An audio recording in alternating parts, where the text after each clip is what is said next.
apôtres de Jésus-Christ, par la volonté de Dieu, aux saints qui sont à Éphèse et aux fidèles en Jésus-Christ, que la grâce et la paix vous soient données de la part de Dieu notre Père et du Seigneur Jésus-Christ. Béni soit le Dieu et Père de notre Seigneur Jésus-Christ, qui nous a bénis de toute bénédiction spirituelle dans les lieux célestes en Christ. En lui, Dieu nous a élus avant la fondation du monde, pour que nous soyons saints et irréprochables devant lui. Il nous a prédestinés dans son amour à être ses enfants d'adoption par Jésus-Christ, selon le bon plaisir de sa volonté, pour célébrer la gloire de sa grâce, dont il nous a favorisés dans le bien-aimé.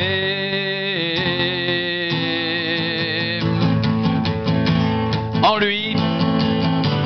nous avons la rédemption par son sang, le pardon des péchés, selon la richesse de sa grâce que Dieu a répandue abondamment sur nous, par toute espèce de sagesse et d'intelligence. Il nous a fait connaître le mystère de sa volonté, selon le bienveillant dessein qu'il avait formé en lui-même, pour le mettre à exécution lorsque les temps seraient accomplis, de réunir toutes choses en Christ, celles qui sont dans les cieux et celles qui sont sur la terre. En lui, nous sommes aussi devenus héritiers, ayant été prédestinés, suivant le plan de celui qui opère toutes choses d'après le conseil de sa volonté, afin que nous servions à célébrer sa gloire, nous qui d'avance avons espéré en Christ. En lui, vous aussi, après avoir entendu la parole de la vérité, l'évangile de votre salut, en lui vous avez cru et vous avez été scellés du Saint-Esprit qui avait été promis.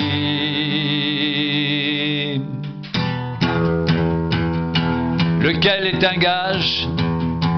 de notre héritage pour la rédemption de ce que Dieu s'est acquis pour célébrer sa gloire.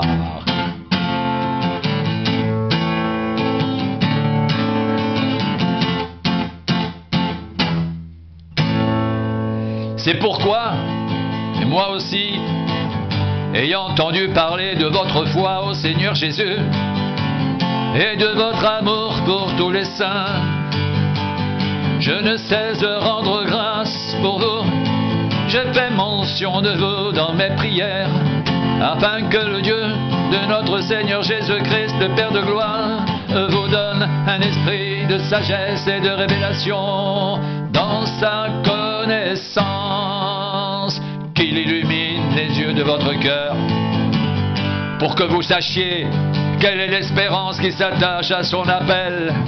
quelle est la richesse de la gloire de son héritage qu'il réserve aux saints, et quelle est envers nous qui croyons l'infinie grandeur de sa puissance, se manifestant avec efficacité par la vertu de sa force. Il a déployé en Christ, en le ressuscitant des morts et en le faisant asseoir à sa droite dans les lieux célestes, au-dessus de toute domination, de toute autorité, de toute puissance, de toute dignité et de tout nom qui peut être nommé non seulement dans le siècle présent,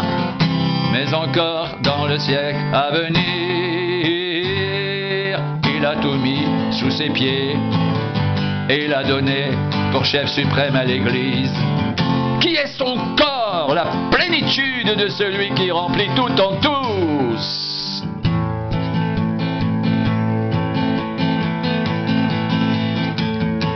Vous étiez morts par vos offenses et par vos péchés,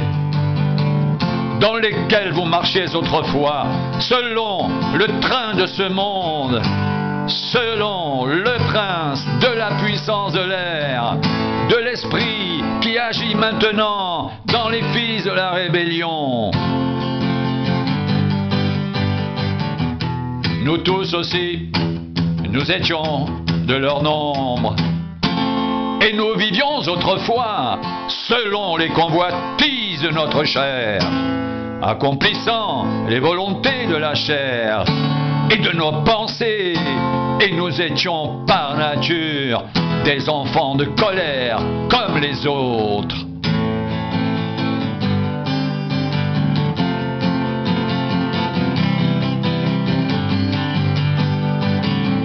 Mais Dieu, qui est riche en miséricorde, à cause du grand amour dont il nous a aimés, nous qui étions morts par nos offenses, nous a rendus vivants avec Christ. C'est par grâce que vous êtes sauvés. Il nous a ressuscités ensemble et nous a fait asseoir ensemble dans les lieux célestes en Jésus-Christ, afin de montrer dans les siècles à venir l'infinie richesse de sa grâce. Par sa bonté envers nous en Jésus-Christ, c'est par sa grâce que vous êtes sauvés, par le moyen de la foi. Et cela ne vient pas de vous, c'est le don de Dieu. Ce n'est point par les œuvres, afin que personne ne se glorifie, car nous sommes son ouvrage, ayant été créés en Jésus-Christ pour de bonnes œuvres que Dieu a préparées d'avance, afin que nous les pratiquions. C'est pourquoi vous aussi, païens dans la chair, appelés incirconcis, par ceux qu'on appelle circoncis et qui le sont en la chair, par la main de l'homme, souvenez-vous que vous étiez en ce temps-là sans Christ, privés du droit de cité en Israël, étrangers aux alliances de la promesse, sans espérance et sans Dieu dans le monde. Mais maintenant, Jésus-Christ, vous qui étiez jadis éloignés, vous avez été rapprochés par le sang de Christ, car il est notre paix, lui qui des deux n'en a fait qu'un, et qui a renversé le mur de séparation, l'inimitié, ayant anéanti par sa chair la loi des ordonnances dans ses prescriptions. Il a voulu créer en lui-même avec les deux un seul homme nouveau, en établissant la paix, et les réconcilier avec Dieu, l'un et l'autre en un seul corps, par la croix, en détruisant par elle l'inimitié.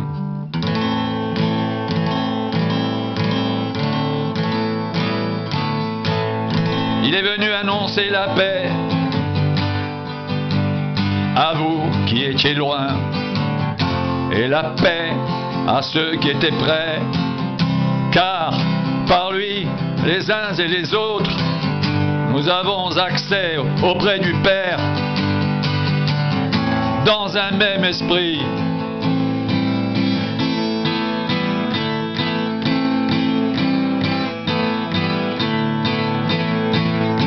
Ainsi donc, vous n'êtes plus des étrangers, ni des gens du dehors, mais vous êtes concitoyens des saints, de gens de la maison de Dieu. Ainsi donc, vous n'êtes plus des étrangers, ni des gens du dehors, mais vous êtes des concitoyens des saints, gens de la maison de Dieu. Vous avez été édifiés sur le fondement des apôtres et des prophètes, Jésus-Christ lui-même étant la pierre angulaire.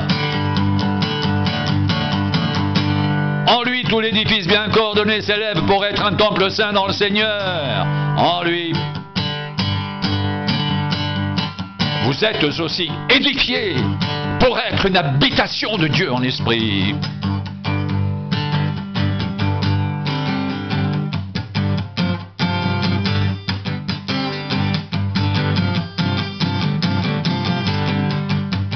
À cause de cela, je fléchis les genoux devant le Père, de qui toute famille dans les cieux et sur la terre tire son nom, afin qu'il vous donne, selon la richesse de sa gloire, d'être puissamment fortifié par son esprit dans l'homme intérieur, en sorte que Christ habite dans vos cœurs, par la foi, étant enraciné et fondé dans l'amour, que vous puissiez comprendre avec tous les saints quelle est la largeur, la longueur, la profondeur et la hauteur, et connaître l'amour de Christ qui surpasse toute connaissance, en sorte que vous soyez remplis jusqu'à toute la plénitude de Dieu.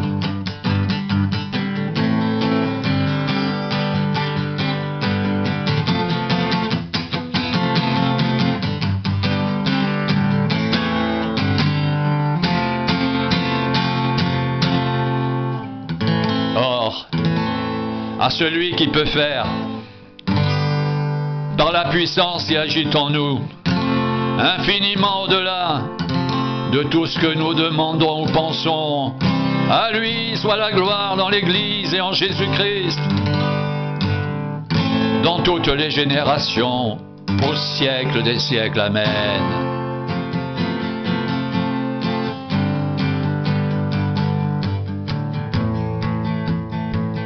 À celui qui peut faire, par la puissance qui agit en nous, infiniment au-delà de ce que nous demandons ou pensons, à lui soit la gloire dans l'Église et en Jésus-Christ, dans toutes les générations, au siècle des siècles. Amen.